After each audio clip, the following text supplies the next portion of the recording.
मुबीन diary. आज हम reproduction chapter से एक और टॉपिक पढ़ने जा रहे हैं, सेक्सुअली ट्रांसमिटेड डिजीज़, जो बहुत ही इम्पॉर्टेंट टॉपिक है।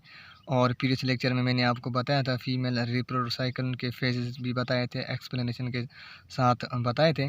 आज मैं इनकी जो डिजीज़ है, जो सेक्सुअल ट्रांसमिटेड डिजीज़ है, ये मैं आपको वन बाय वन एक्सप्लेनेशन के साथ बताऊंगा। और जिसने भी मेरा चैनल सब्सक्राइब नहीं किया वो सब्सक्राइब कर दीजिएगा, ताकि हर आने वाला वीडियो आपके लिए फ़ायदेमंद हो। तो प्रीवियस एमटीकेट में इसमें से एक क्वेश्चन आया था, डिजीज़ में साइफिल्स आया था कि ये डिजीज़ किसकी होती है, बैक्टीरिया वायरस। तो ये बैक्टीरियल डिजीज़ है। तो आई होप इसमें से एक क्वेश्चन भी आएगा एमटीकेट में, अब जो आएगी टेस्ट। तो हम स्टार्ट कर लेते हैं। हमारे पास चैप्टर रिप्रोडक्शन है और हमारे पास जो टॉपिक है सेक्सुअली ट्रांसमिटेड डिजीज़। नाम से पता चल रहा है एसटीडी, जो सेक्स के थ्रू ये डिजीज़ हो हम उनको एसटीडी का नाम देते हैं। तो इसमें डिजीज़ है, काज, सिम्पटम्स और ट्रीटमेंट। 5 डिजीज़ हैं, gonorrhoea, syphilis, genital herpes, AIDS और 5 हेपेटाइटिस बी। तो सबसे पहले हम वन बाय वन करके पढ़ेंगे। वन पढ़ते हैं पहले हम। गोनेरिया ये डिसीज़ है, काज किसका होती है, नाइजेरिया गोनेरिया, ये एक बैक्टीरिया है, उसकी वजह से ये होती है। अब सिम्पटम्स देखेंगे, burning sensation during urination with discharge of thick white पस फ्रॉम यूरेथ्रा इन मेल्स। इसमें क्या होता है, जलन महसूस होती है जब यूरिनेशन होती है, तो जलन महसूस होती है और थिक वाइट पस की तरह जो है एक मटेरियल से वो बाहर निकलता है, डिस्चार्ज होता है यूरेथ्रा के ज़रिए मेल में। ओविडक्ट्स बिकम डैमेज्ड, ओविडक्ट जो है जिसका फेलोपियन ट्यूब दूसरा नाम है, वो डैमेज हो जाती है और ब्लॉक्ड हो जाती है in females. And their babies suffer eye infection, उनके जो बच्चे हैं अगर फीमेल के ट्रीटमेंट नहीं करेंगे तो उनके बच्चे जो है वो सफ़र आई इन्फेक्शन और ब्लाइंड भी हो सकते हैं। अब इनका जो ट्रीटमेंट है एंटीबायोटिक है, पेनिसिलिन है गोनेरिया का। तो हमने क्या पढ़ा, गोनेरिया ये नाइजेरिया गोनेरिया बैक्टीरिया की वजह से होती है, ठीक है, ये आपको याद रखना है। दूसरी डिजीज़ हमारे पास है साइफिल्स है। साइफिल्स is caused by Treponema pallidum, ये एक स्पायरोजीटा बैक्टीरिया है साइफिल्स, उसकी वजह से होती है। इसमें सिम्पटम्स क्या है, रेडिश ब्राउन रेश ऑन पाम्स ऑफ हैंड्स और सोल्स ऑफ फीट। इसमें क्या होता है, जो सुर्ख ब्राउन कलर हो जाता है, पाम्स जो हैंड्स हैं, सोल हैं, उसके फीट हैं। Damage reproductive system, nerve system, skeletal system of man women, new born babies को भी ये जो है इन्फेक्ट करती है। और इनका जो हमारे पास ट्रीटमेंट है वो एंटीबायोटिक्स है, ये आपको याद रखना है। ये जो डिजीज़ है गोनेरिया है, ये हमारे पास फ्लूइड और जो है ओरल जो है फ्लूइड के थ्रू भी हो जाती है, जैसे किसिंग है, इस वजह से।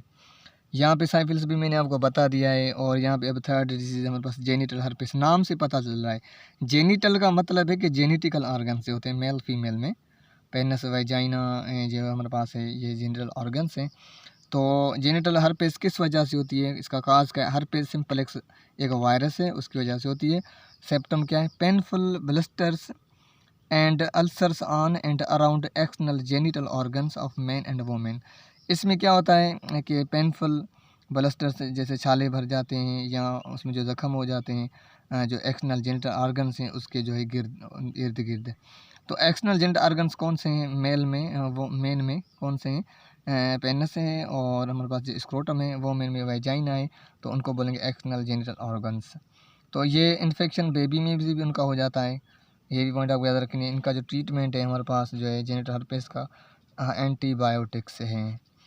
चौथे नंबर पर डिजीज हमारे पास एड्स है, occurred immune deficiency syndrome caused by HIV human immune virus या रेट्रो वायरस की वजह से होती है। तो ये एक वायरस है, रेट्रो वायरस, इसका नाम क्यों रखा गया है कि इनके पास एक एंजाइम है, रिवर्स ट्रांसक्रिप्ट एंजाइम, जो RNA से DNA को बनाता है, ठीक है। ये तो इस वजह से रेट्रो वायरस नाम रखा गया है। इसके सिम्पटम्स हैं एड्स के, वेट लॉस, वज़न कम हो जाता है, फेवर और नाइट स्वीट्स, रात में जो पसीना आ जाता है, फटीग थकावट, रिड्यूस इम्यूनिटी, इम्यून जो सिस्टम है उनको भी ये उनकी रिडक्शन हो जाती है, इम्यून सिस्टम कमज़ोर हो जाता है, वीक हो जाता है। अब इनका जो हमारे पास जो ट्रीटमेंट है वो हमारे पास एंटीवायरल थेरेपी है, कुछ ड्रग्स हैं, वैक्सीनेशन है, बट नॉट कंप्लीट क्योर। इसका जो कंप्लीट क्योर नहीं है, बस अकॉर्डिंग टू होली कुरान तो रिस्ट्रिक्शन है वाइफ हस्बैंड के बीच में, रिप्रोडक्शन सेक्सुअल रिप्रोडक्शन के बीच, ये आपको याद रखना है। हेपाटाइटिस बी हमारे पास है, सेरम डिजीज़ कहा जाता है। हेपाटाइटिस बी वायरस से होती है। हेपाटाइटिस जो है, हेपाटाइटिस का मतलब है कि inflammation of liver. B virus, hepatitis B virus से होती है। जांडिस यरकान हो जाती है, फटीग थकावट, लिवर इन्फ्लेमेशन हो जाता है। इसमें क्या है कि लिवर जो इनलार्जमेंट हो जाता है इस डिजीज़ में। अब इनका जो हमारे पास जो ट्रीटमेंट है, एंटीवायरल मेडिकेशन है। तो ये बहुत ही इम्पॉर्टेंट टॉपिक था, और जिस न्यू मेंबर ने या मेरा चैनल सब्सक्राइब नहीं किया तो काइंडली वो सब्सक्राइब कर दीजिए। और इंशाल्लाह कल जो है हम एक और न्यू चैप्टर स्टार्ट करने जा रहे हैं, इवोल्यूशन। उनको भी मैं अच्छी तरह इसी तरह मैं आपको समझा दूंगा। उसके बाद इवोल्यूशन जब पूरा होगा चैप्टर, तो हमारे पास कोऑर्डिनेशन कंट्रोल है, सपोर्ट मूवमेंट है, जो भी चैप्टर रह गए मैं आपको सारे इंशाल्लाह कवर करा दूंगा इंटीरियर से पहले। ठीक है, इंशाल्लाह कल इंशाल्लाह फिर स्टार्ट करेंगे। दुआ में याद। अल्लाह हाफिज़, थैंक यू सो मच। अल्लाह हाफिज़, थैंक यू।